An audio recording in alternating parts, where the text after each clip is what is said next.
Sí, evidentemente pues es un partido en el que el recuerdo es muy reciente. He dejado, la verdad, que muchísimas amistades y bueno, ha sido un campo en el que me he sentido muy a gusto, muy arropado y bueno, pues con ganas de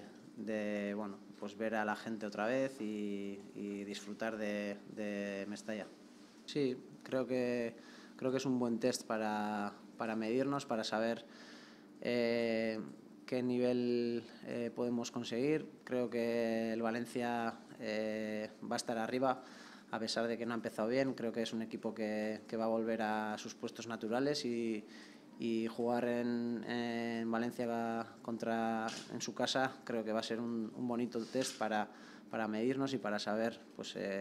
las posibilidades que tenemos y bueno, ojalá podamos hacerlo bien para todos. Bien, creo que al final pues en un grupo y en un equipo con el Atleti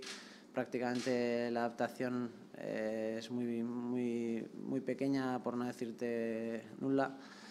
Sí es verdad que bueno, pues siempre tienes que adaptarte a diferentes estilos, diferentes entrenamientos,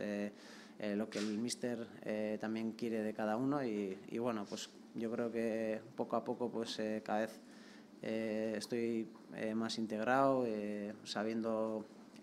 conociendo a todos mis compañeros cada vez mejor y bueno, sabiendo un poco también pues todo lo que el míster quiere de cada uno y bueno, yo creo que eso es muy positivo, que cada vez estemos pues más unidos todos.